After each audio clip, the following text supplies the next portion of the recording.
Today on the channel, I'm with another YouTuber that you might have seen. His name is Pastor Scott Ingram from Omega Baptist Church somewhere in Tennessee, near Gatlinburg, I believe. Can you tell us, Scott? Remind us what town you're in? We're near White Pine, Tennessee, actually. Okay. We're right off Exit 4. We're a little church, just a little group of people. So. And if you know YouTube, you might be a little surprised to see us talking nicely to one another, because we do have some serious disagreements, and we decided we wanted to start there before we get to some places of common ground where we really want to end up. Those places of common ground have to do with Pastor Ingram's use of the New King James Version. The place of disagreement has to do with New Testament textual criticism and my use of the critical text and his preference for the Textus Receptus. So I just thought I'd say, let's get that right out there. Pastor Ingram, thank you so much for joining me. Tell me what your view of New Testament textual criticism is before we get to places of agreement. Well, first of all, Mark, I want to thank you for having me on the channel. I appreciate being here. It's a blessing to be able to sit down and talk with what I believe is a Christian brother. Some people that I've been around might say I'm sitting down with the devil, but I don't believe that at all. I don't. We've had some interactions, and you seem to me to be a good Christian man, family man, and somebody who really loves the Lord and wants the truth. And that's what I want as well. I believe we both have the same facts. I try to deal with facts. I've seen so many people that make a stand for the King James or the traditional text, and it veers off into conspiracy theory. Right. And that has always been disturbing to me. But I think we have the same facts, and we just come to different conclusions. As the same way, the creationists and the atheists, they have the same facts, but they come to different conclusions. And, but we have to stay with the same facts and not make up conspiracies about things. And I was thinking about this, and I think about, there's three little stories that I've shared with you about that brought me to this place of the New King James, why I have the beliefs that I do.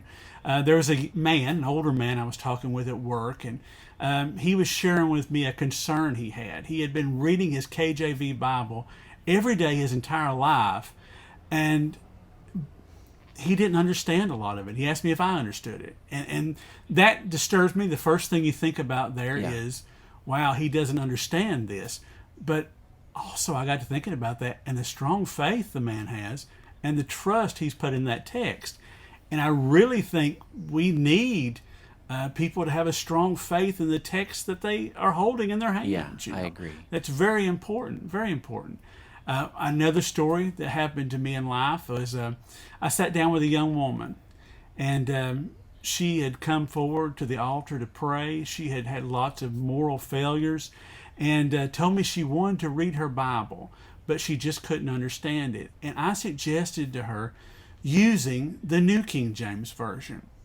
At which point, this woman who had been in several moral failures was more fearful of the sin of reading the New King James Version than what had already occurred in her life. And even though she admitted she couldn't understand the translation, and that's another place that's led me to the point where I'm at. And another point is the need for stability. Yeah. Why I hold to the traditional text. There was a young girl several years ago. Remember Lifeway stores? Yes. So long ago. I love going in those. Well, the Holman Christian Standard Bible had been out for 10 years. And she had grew up on that Holman Christian Standard Bible. And so she would growed up on that translation. And they were moving over to the CSB. And there is a pretty substantial amount of differences from the Holman Christian Standard to the Christian Standard.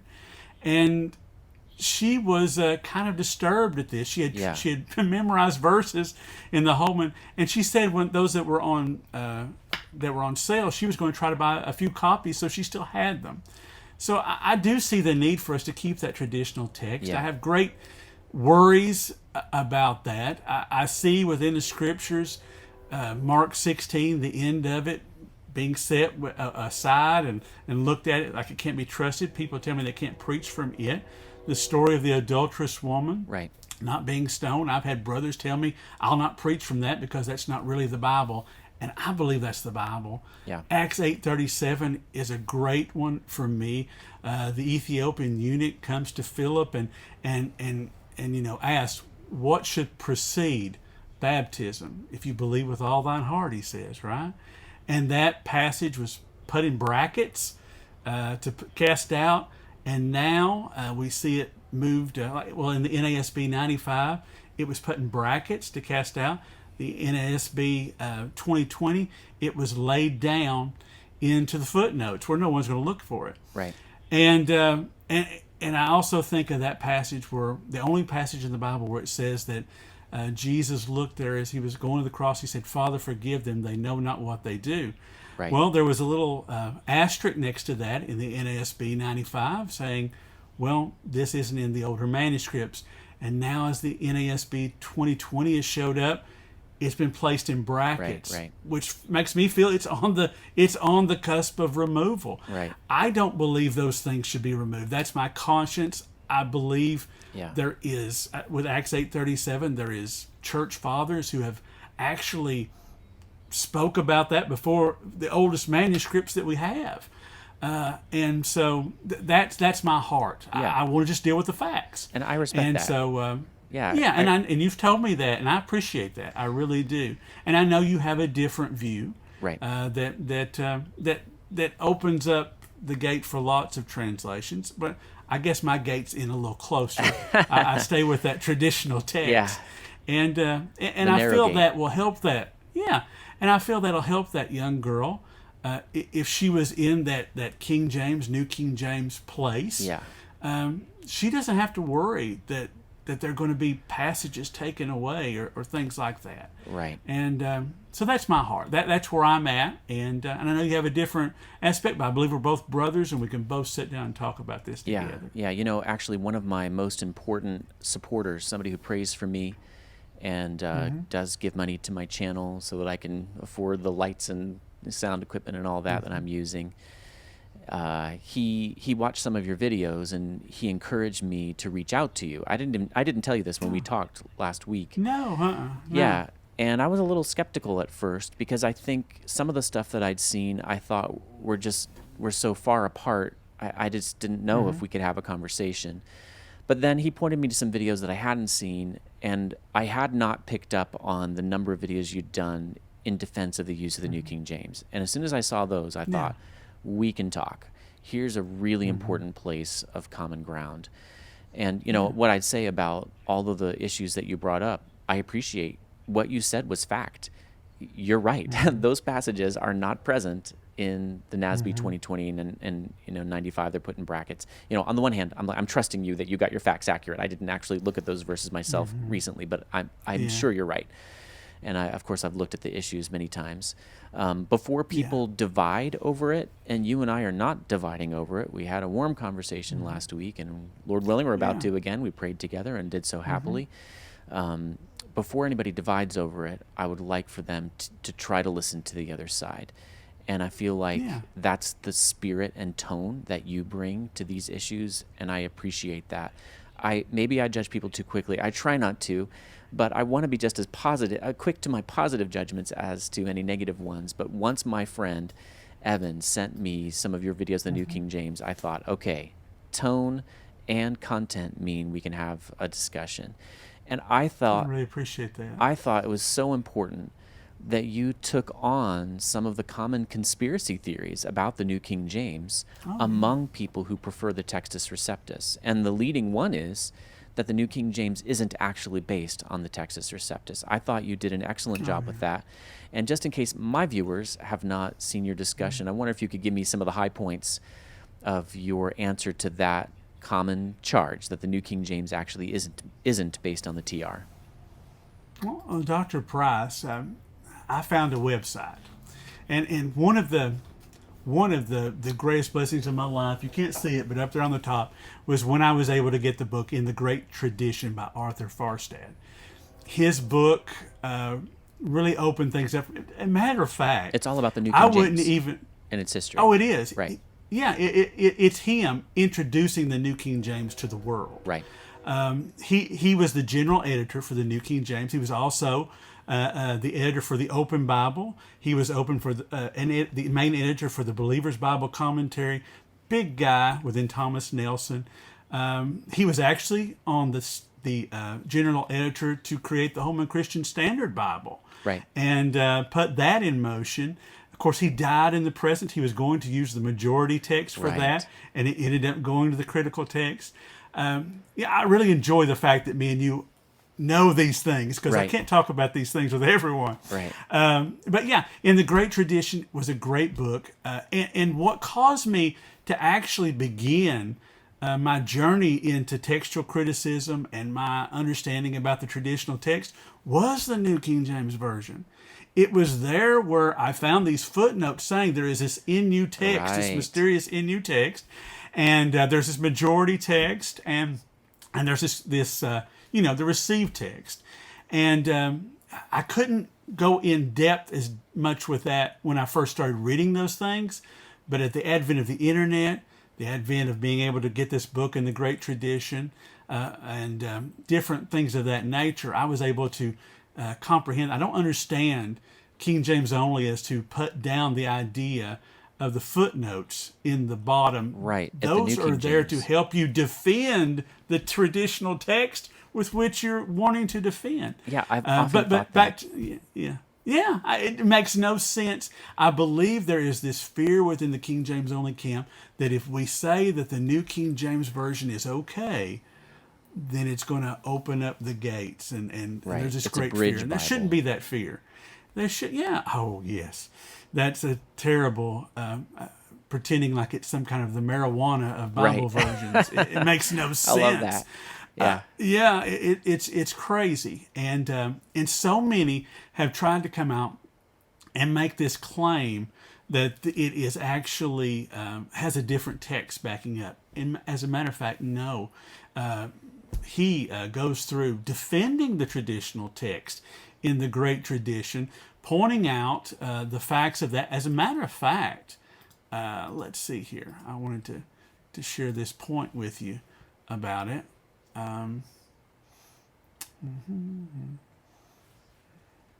Okay. Yes, this is a quote from his book. He says, and he's talking about the New Testament, Arthur Farstad is. He says, if the New Testament is essentially so well documented and reliable, why is there all this controversy, the controversy that we have? He says the reason is that these 27 books are not merely an historic monument of early Christian literature, but God's Word written to His people, our daily guide.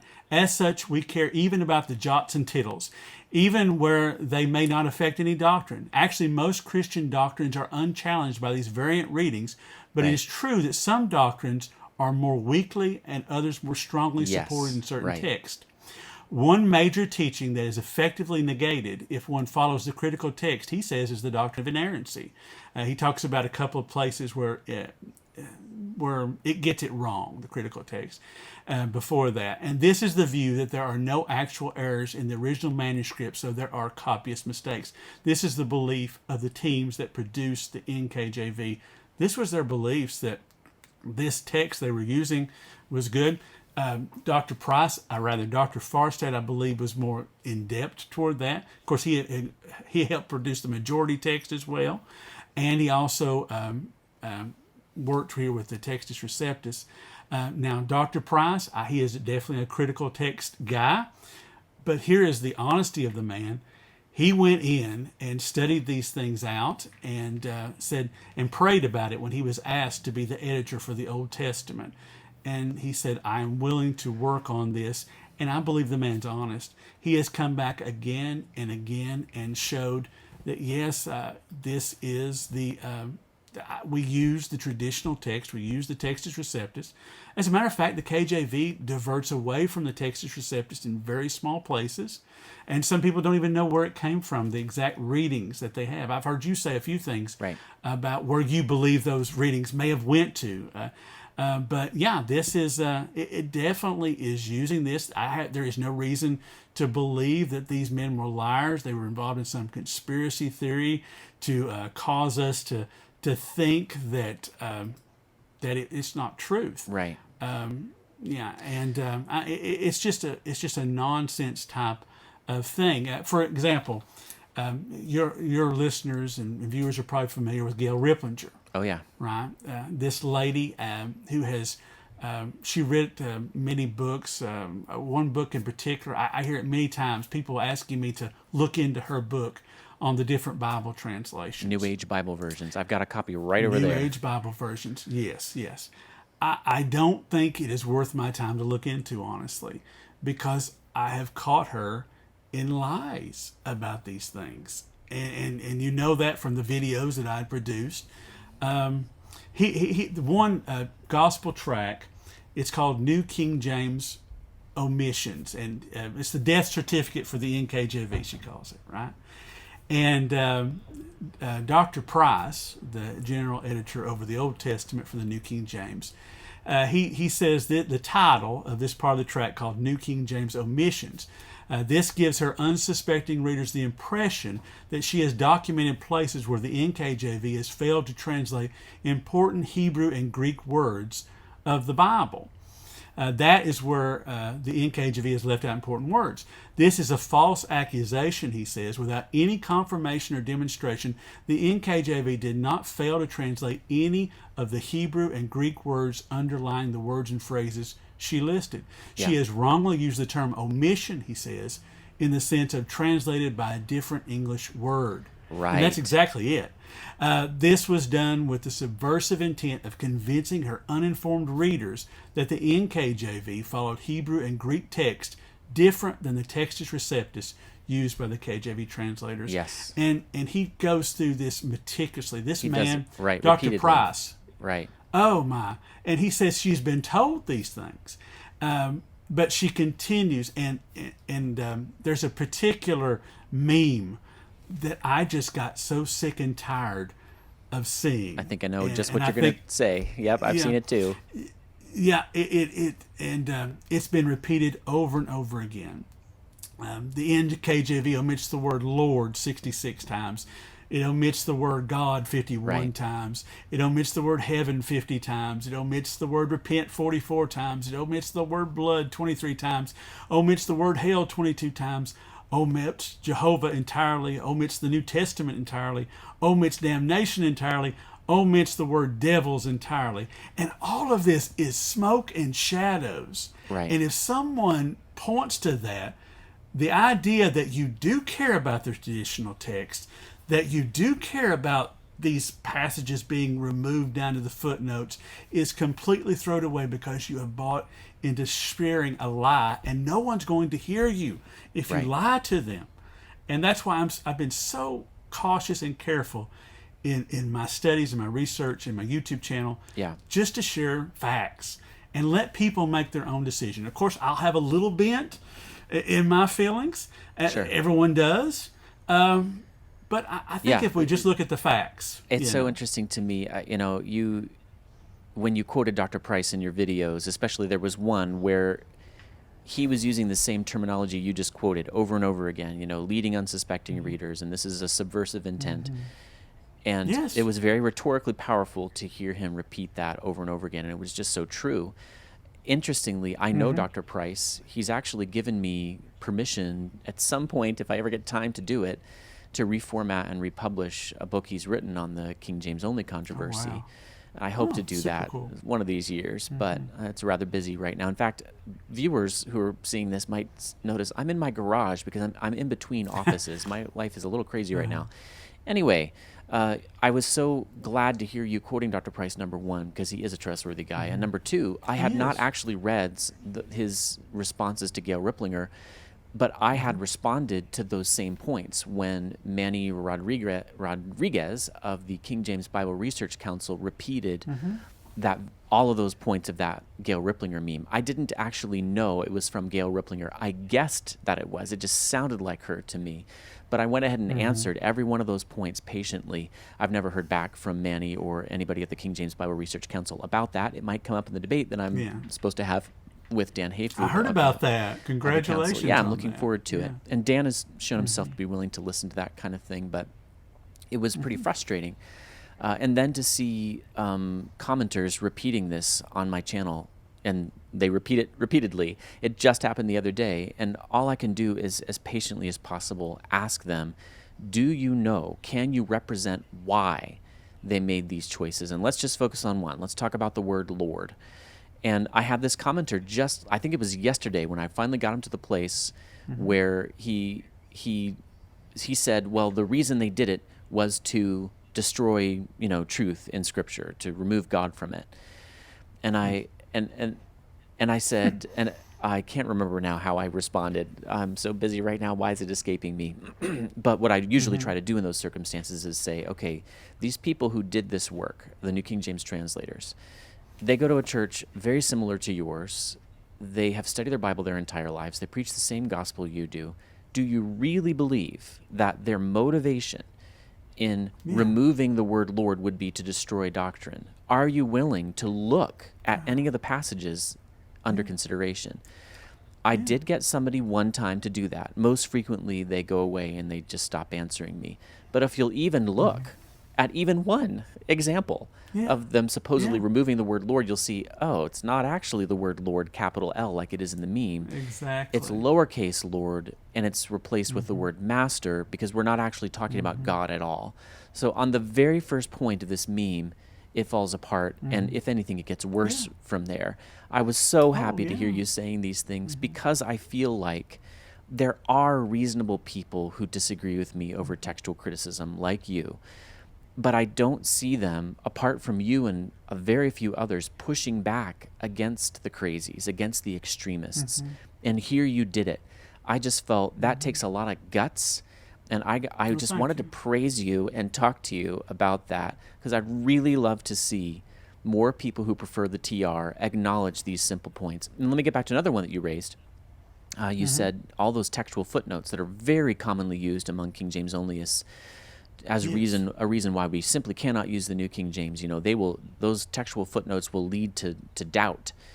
I've always thought, as you mentioned, that if the TR position is right, then those footnotes ought to be ammo for the TR proponents to say, see, look what the critical text is doing here.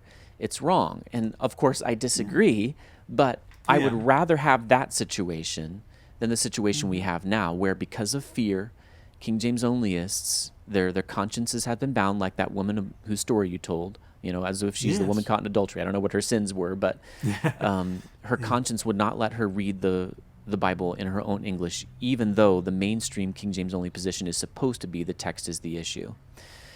I kind of asked you when we talked earlier, Scott, like, how did this happen with you?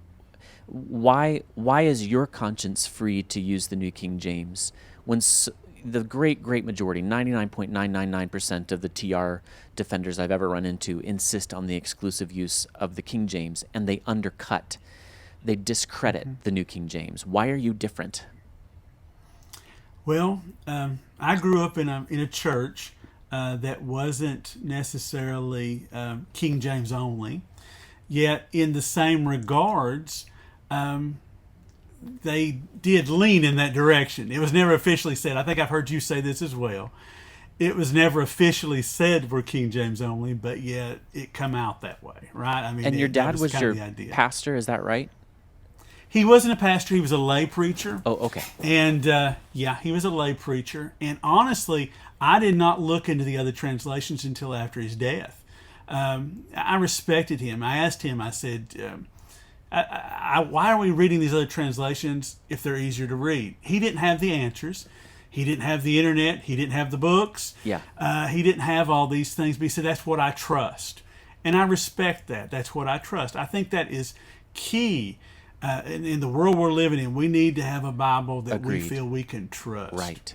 And so after he passed away, I delved in and looked into the New King James Version. I bought one. And I tell you what, Mark, I felt guilty. I opened it up and I started to read through it. And I first said, I'm going to read all the way through the King James, because I'd never done that. And I finally did. I was still bewildered about a lot of things. So there were things that were hard to understand, right? But I went and I got that New King James. I opened it up, and the Word became more alive to me through it. It truly did. I felt I've read through several translations. I've read completely through the New Living. I've read through the NIV, the HCSB. Yeah. I didn't get to as soon as I finished the HCSB, I was so mad they come out with the CSB. I said, I'm not going to read two of them. And so I did that. I read through these different translations after that. But that New King James, it always had that feel to me. I knew there was something different, and it was those textual footnotes down there that revealed to me. And then the Lord led me to find this book in the Great Tradition as I studied deeper into the issues and found these things. And I believe a lot of this is getting through the conscience of it, is people have told others that, and they've showed these falsehoods, these Right. conspiracy theories. Long before there was social media, this was still being relayed to people, Right. about these things, because there wasn't a lot of knowledge about it. And frankly, it's caused a burden on people that they shouldn't have to bear. Yeah. And do you It mind if I truly stop you for is. 1 second and be specific? What is that burden that they shouldn't have to bear? Well, the idea that the burden that they shouldn't have to bear is the idea that they can't read something different. Let me tell you what happened to me one night, Mark. I had these Bible videos that I've made. They have just continued. It amazes me how they're continually being watched. Yeah. It amazes me. I've got one on the differences in the 1611 and the 1769 Yeah. too that Yep, is I way saw up that. there. Yeah, and there was a guy who called me. He went through our church website, found me at my house, and called me, and that was a bit disturbing. Yeah. And he had wrote before this, left strings of comments. You tell me I can't read. Why can't I read another Bible? Why can't I read? And then he calls me screaming at me through the phone, and it's 9:00 at night, and I'm thinking, oh my gosh, is this Yeah. guy coming to my house or something? Yeah. I'm thankful I don't have that online. Yeah. But I did have that connection with our church website. And I looked at the fellow. I said, buddy, this is America. You can read whatever you want. You can study these things out to see if they be so. Right. And that's what good Bereans, Right. Acts the 17 Bereans or that 16, Paul one spoke of those with. two. Yeah, exactly. Yeah. That's what the Bereans do. They study these things out to see if they be so. And my heart is just to share the facts and let people understand at the end of the New King James versus not verses, but the differences between the KJV and the NKJV. I said, let the Holy Spirit be your guide, right? And I think I feel that way. I feel like the New King James, of all the translations, they do not remove. They honestly took up the cause to make things easier to understand. Arthur Farstead, he talks about it in his book. He talks about when this new gentleman took over the editorial place at Thomas Nelson, his son came to him and asked him, Daddy, you make all these Bibles. Right. Why can't you make one I can understand? Right. And there are King James onlyists who will mock that. Yes. But I don't mock that. It is good for us to understand Yes. what the Bible says. It is. It absolutely is. That's my heart. Now, and I don't think in these other translations, those passages are being removed out of a conspiracy theory or you all are meeting in the devil's room and working Right. these details out. I believe there's a bit of, and I don't mean to offend you, but I think there's a bit of arrogance Sure. in the idea that we should take those words away. I can respect truly that. do. I feel there's a bit of arrogance in that because these are the words passed down to every generation, and I've seen that in the scriptures. I mean, you go back; it's not just the KJV. We're talking about the Geneva. Are there slight differences? Well, yeah, that is some of the facts that we both have to deal with, right? There are some differences, and that's why I talk about in that 1611, 1769 video. Yeah. But that's okay. That's how God did it. And Right. We but gotta taking away trust those him. large portions, no. And I look at it again, not to be offensive, but I look at those critical text translations more like storybook Bibles. You've got part of the words, like in a storybook Bible when you're a child? Can you understand salvation? Can you understand basic Bible history in a storybook Bible? Of course you can. But you don't have everything there. And that's where I stand on Yeah. it. You know, and I hope I hope you respect that. I'm not offended. I respect that. Yeah, well, good. And that Well, that good. paints the picture for people. We really don't agree, and that's important. Yeah, Like, we don't. I think you are wrong about what you just said, but the way you said it, and I mean the respectful way that you said it, and the mere fact that you said you don't think that critical text, Bible translators like my friend Vern Poythress, like Doug Moo, whom I've interviewed of the NIV, that they're demonically sitting back, inside a room, rubbing their hands with delight, saying, "What can we take out of the Bible?" I think even to call them arrogant rather than demonic is a huge step in charity that I would love to see the King James only world, the TR defense world. I'd love to see them take. Yeah. Can I bring you back to another point you said? The New King James, it takes a burden off of people's shoulders, and you said it's easier to understand. And of course, I totally agree with that. But I always hear my King James only brothers, through my ears whenever I say that, and their immediate response is always, well, reliability is more important than readability. Accuracy is more important than readability. What good is a readable translation of an inaccurate text? And we've handled the text part. It's the same text as the King James, so we shouldn't have to talk about this. But what about when they say the New King James is easier because it has dumbed down the Bible? What do you think about that? I don't think it has dumbed down the Bible. They had a set of criteria when they put together the New King James Version. Very set criteria and it is considered a literal version. I do think some of his criteria goes along these lines. He kind of cleans things a little bit, right? Where it says, pisseth against the wall to describe a male. Is that what is in the text? Absolutely. That's what's underlying, I believe, the Hebrew text right there. Yes, it is. But he changes that and makes it male. Is that wrong? No. Most of the time, what I've seen, when people bring up these words, saying that they've changed this, they've made it into something different, in actuality, you didn't understand what the King James word was. And I appreciate your book where you talk about the false friends. I think that's great. I believe I heard you said you got that from, was it D.A. Waite? Some of the ideas about the false friends, actual King James only. Was I right about that? You're right about, it's like we're mixing two ideas here. D.A. Waite, actually, in his Defined King James Bible, names quite a number of my false friends, including Study, that I want to talk with you about in a minute. But no, that label I got more generally from the study of linguistics. I just love the study of language. I love John McWhorter, who is not a Christian, but who speaks very intelligently about language change. And it was one of the great highlights of my life to be on his podcast, and then I later got to interview him. He was the one who reminded me of the concept, like that label, false friends, for what it's worth. I use it a little differently than he does. But anyway, that's where I got the label. Okay. Yeah. Well, I was thinking about where you found some of the false friends through that study of his work as well. That's what I was thinking about. Yeah, I think what you just said about not the New King James not dumbing things down, and then about the reason that a lot of times people think that is that actually they weren't understanding the King James that well in the first place. That's a humble thing for somebody who loves the King James to say. It's truth.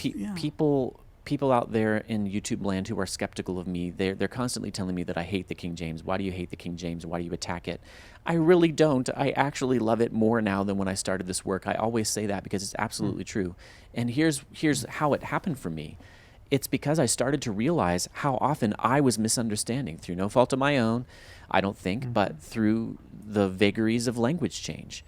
And then that raised my esteem for the King James, made me realize, okay, these places where I thought, that's funny, that's weird, actually it wasn't weird or funny in 1611. It's just the way they said things. And that actually brings me to your video on study.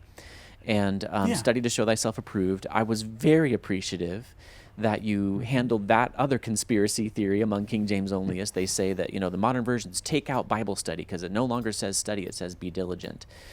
And your analysis took you very far, and like almost all the way to where I am. But I just wanted to suggest to you, as I mentioned to you I might do before we talked, that if you've never had access to the Oxford English Dictionary, see if your local library either has or has electronic access, because it supports your view in a way that I didn't hear you reference in that video. It shows that in 1611 that word study meant be diligent in a context like 2 Timothy 2:15. Or in a context like, I think it's 1 Thessalonians 4:11, or it might be 2 Thessalonians 4:11, study to be quiet. That's similar. It's not meaning, engage in academic research regarding the topic of quietness. It means instead, make it your aim. It's actually a different Greek word there than it is in 2 Timothy 2:15. But while we're on that topic, I thought your analysis would be validated by appeal to the Oxford English Dictionary. I thought that might be helpful to you. Let me ask you another question. You did a really great video on the triquetra, that Trinity symbol on the front of the New King James. People can go watch that, and I encourage them to do so. I've actually long thought I need to do this video, and then you did it for me. Like, I don't need to do a video because you did a good one. I'm going to try to remember to put that link in the show notes. I thought your homework was careful and your judgments were judicious, to use a word from the King James preface. Let me ask you another question about it, though. What do you think? Is it a sin to repeat the charge that the New King James has a demonic, occult symbol on the front? I didn't prep you for this question. I just want your honest, off the top of your head answer. Is it a sin to say that? I don't think it's a demonic. I don't think they meant it as a demonic symbol. And a matter of fact, they wrote within in every one that has that in it. It tells about. There's a little note about the cover design, and it says the triquetra, from a Latin word meaning three-cornered, is an ancient symbol of the Trinity. It comprises three interwoven arcs, distinct yet equal and inseparable, symbolizing the Father, the Son, and the Holy Spirit are three distinct yet equal persons and indivisibly one God. And that is why they put that in there. They didn't put it in there because they knew back in 1982 there's going to be this Charmed TV show in the 90s. And, they're going to have the Book of Shadows and it's going to have the triquetra on it. Or they didn't know. And I'm a big comic book fan, but I think it was the Marvel Cinematic Universe that actually put the triquetra on Thor's hammer in that movie. But it's an ancient symbol, and many people have acquired that symbol over time. And just because somebody takes on a symbol doesn't take the meaning that came before it. Right. They were trying to show the text, the traditional text, as being ancient, as being of God in that Trinity. The triquetra, I believe my studies brought me, was about 5,000 years old. And so many people can take up a symbol. And use I it don't to mean find it different demonic things. at all, but this whole idea, this was another Gail Riplinger thing. And the reason I speak against those type of things is because that dirties the waters on actual defense of the traditional text. There is I don't want that kind of stuff keeping people from the knowledge of the truth. I mean, it makes the rest of the people look bad. To lie. And, and I've seen you've been able to pick off nonsensical things like that because, it's so easy to do. Honestly, in this day and age, when you can pull up Bible software that can reference Strong's Concordance right away, you can see in the KJV, and I've got the KJV, the NKJV, and the ESV. I've got Strong's Concordance linked to all three. I can go in, I can see what's in the KJV and the NKJV. They're the same, except for minute places where the KJ may vary off from the Textus Receptus that they decided to use. But it's always the same. And I go over to the ESV, and there'll be different words being relayed there. So I mean, any common person can sit down and look at these. Any common Right. person can sit down and go to Bible Gateway, put two translations together, look up and see how many times this word is mentioned, Yeah. and then see what's actually being mentioned there. Like Yeah. when they say the blood is gone, well, what are they took away? It's another word. It's not.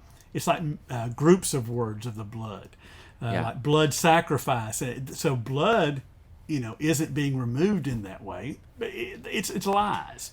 Right. And it's very sickening, the idea that they've done that. But the triquetra, I don't see that as a demonic symbol. Ripplinger was involved in, she didn't have a degree in biblical studies or any of this anything stuff. like that. Right. Her degree is in marketing. And a good marketer understands that if I can get you from ever even opening that book up, you're not even going to look at it, because now everybody Yeah. who sees the triquetra on an NKJV, after they've watched one of her videos or they've Right. sat through one of her seminars, they're looking at that and they're thinking, man, that's the devil's book. It's got the devil's hand right on the top of it. That's Because why. this is some demonic symbol. Right. I often think of the it's last wrong. the last battle, the last volume of the Narnia Chronicles, and the dwarfs who are sitting inside the stable. They're like at the threshold of Aslan's kingdom, and and Lucy and others are trying to hand them good food to eat, and they shove it out of the way, and they just won't believe anybody. They've seen through everything so much that actually they're seeing nothing. They're in the dark. And the idea that good food would be handed to somebody and they'd reject it because they've been told lies, that breaks my heart and has set me to thousands and thousands of hours of work, for which, if people actually knew what my hourly wage is for this YouTube channel, you as a YouTuber understand, they'd recognize this is a labor of love, not of filthy lucre. is. I just want people to read the Bible in a language they can understand. And when I run into somebody, so a major leader within TR defense circles, I won't give his name, I won't betray this confidence, but he said to me one time, he thinks the vast majority of independent fundamental Baptists who defend the Textus Receptus, he said, this is his exact phrase, they don't care one whit about the Textus Receptus. Now, I'm not prepared to say that. I don't want to judge people's motives if I can possibly avoid it. But I will say this.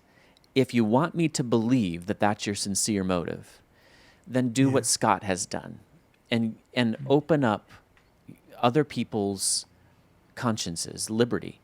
At least allow others liberty to use other TR-based translations. When just like you said, Scott, when you have to array a bunch of lies around this truth in order to protect it, you're actually undermining your claim to truth. So if there are guys out there who truly prefer the Textus Receptus, I can believe that. And I can even believe that some would say, I think the King James is a more useful or more accurate translation of the New King James. But the fact that in my experience, this leads to my last question, I've met definitely less than 10 people, pastors, who prefer the Textus Receptus, but use the New King James in their ministry. You do that. Do you know any other pastors who are like that? Who also use the New King Who James? prefer the TR, but use the New King James rather than the King James for their preaching ministry? Well, it's kind of interesting. My dad, the only other translation I know he had was the NKJV, is what I found out later on. He had gotten it from some kind of he had given some money to a ministry and they sent it to him. And he kept it.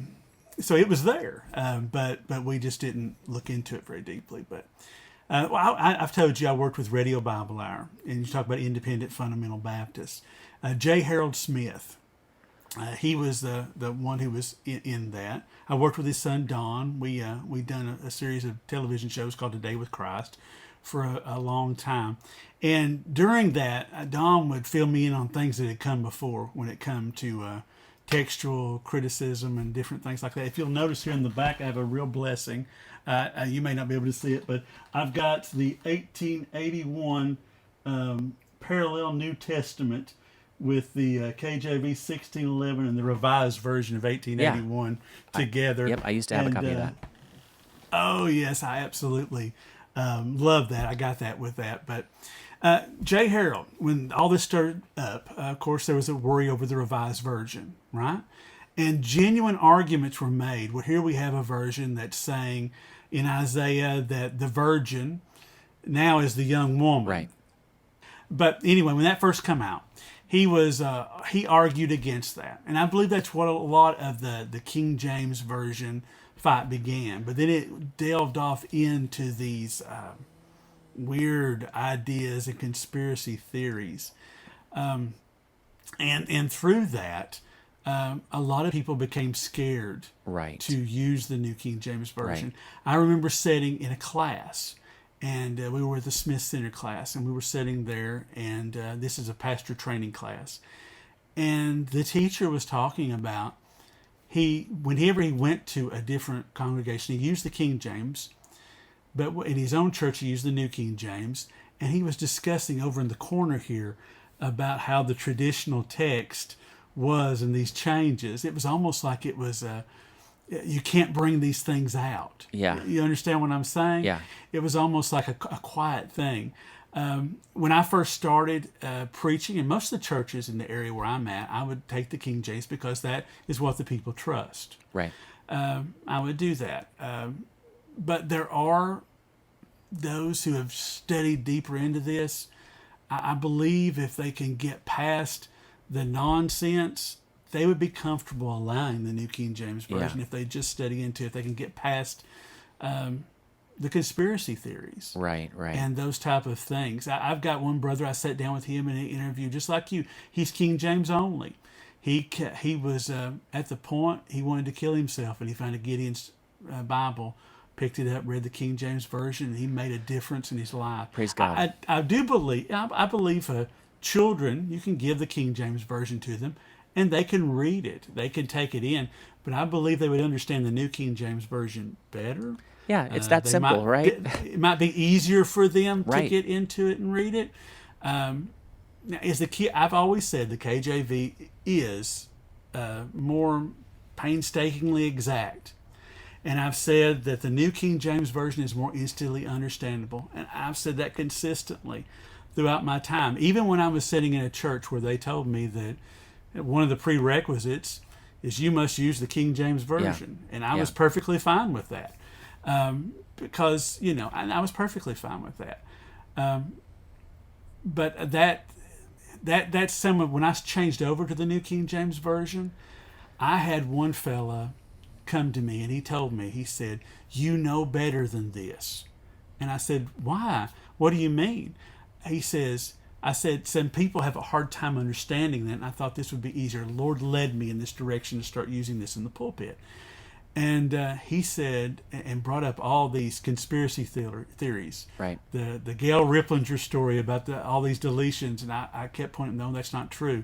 This isn't using the same text. Well, no, look here, this is what that says. Right. And this was a family that I loved on, cared for, and they just were very angry. This particular woman was very angry, blocked me from it. And he said the reason that those people claim they can't read the King James is because they're not saved. Yeah. I get told that all the time. It's not true. Right. It's not true. The Bible came down to us in Hebrew and Greek. Right. Just last night, I recorded a little study at our church on the Septuagint. And the Eastern Orthodox, Septuagint's the first translation, right? The first translation of the Bible. The Hebrew Bible first time it's seen needed. Right. Yeah, the Hebrew Bible into Greek. Well, now we have the Eastern Orthodox Church. They believe the Septuagint alone is what they need to use. They have set aside the Hebrew in the Eastern Orthodox Church, so they are Septuagint only. Now, just like the Roman Catholics were Latin Vulgate only for a time. At some point in time, yes, exactly. And it's the exact same thing we see happening in the KJV only churches. is the idea. The Septuagint group in the Eastern Orthodox, they say you can only make your translation from the Septuagint. What do you find in the KJV church? You can only make your translation from the KJV. And the Ethiopian Ge'ez translation has also been treated that way. I mean, this is a standard thing. It happens in multiple cultures. Right. Yes. Dr. Price, he wrote a book. He sent it to me. He autographed it for me on this new sect of King James onlyism, because he said he didn't see it when he was younger. He saw it here now. I guess where he dealt with the Gail Ripplingers and the other groups like that. Over time, he's brought that out. But yeah, this isn't new. There is a danger in taking a translation and making it the inspired word, when the inspired word is in the Hebrew and the Greek. Yeah, and that's what we need to acknowledge. Right. I mean, people who hold this position that I have, we need to acknowledge that. We need to say this is where the word is, and this is a translation. Because how are we going to explain that in 1611 KJV, there are these slight differences to the 1769? I used to drive by a church every day on the way home from work. It said, we are a 1611 KJV church. Yeah, but they weren't. I knew within my heart, you are not 1611. Then Walmart brought out in 2011 these different Bibles, showing what the 1611 looks like. I mean, it's right there in print. And there are these slight differences that are going back and forth. And, you have to acknowledge that that's how God brought it down to us.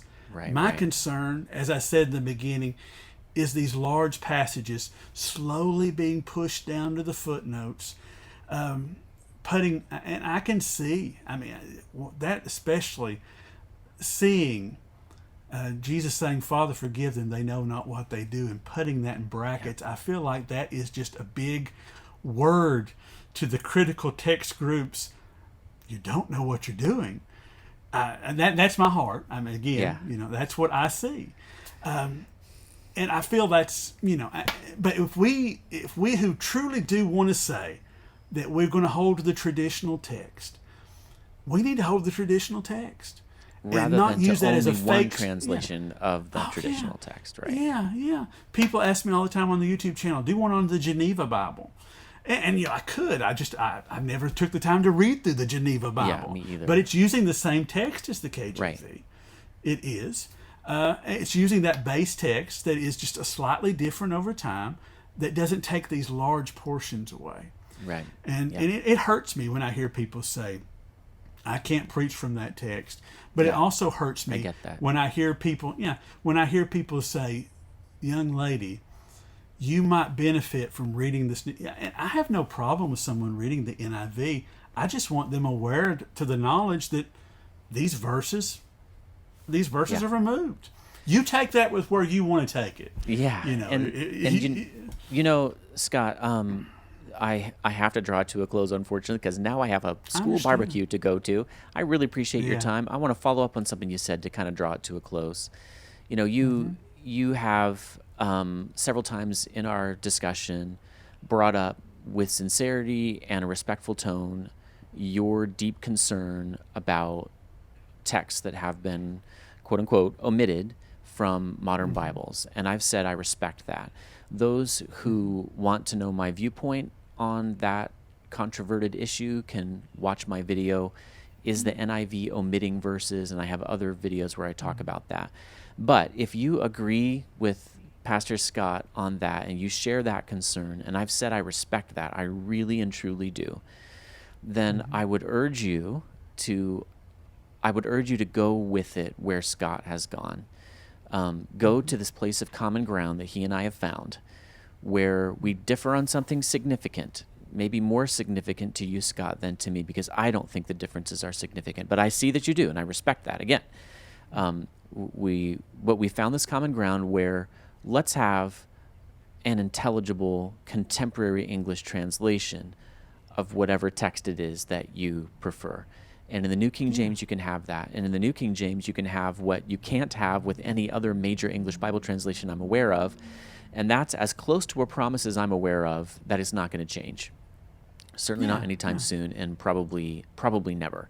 I've actually talked to the Bible publisher there at Thomas Nelson. Well, praise the and Lord. he That's a did good thing. he did an interview with somebody recently where he said something like that. You'll have to get that for the exact quote. Maybe I could find that and stick that in the show notes. But I consider that this common ground to be massively important, and I did not want to miss an opportunity to stand on that common ground in public with a brother in Christ who has invited me to come on his channel too, and Lord willing, maybe that will happen as well. Pastor Ingram, thank you for your straightforwardness. Even in disagreement, the tension just didn't rise. We didn't get angry at one another because the Christian love is there, and the honesty and willingness to say that your own tribe gets some things wrong. I want to do the same. I really do, because I believe that everybody is fallen, and that includes my tribe. I really appreciate that.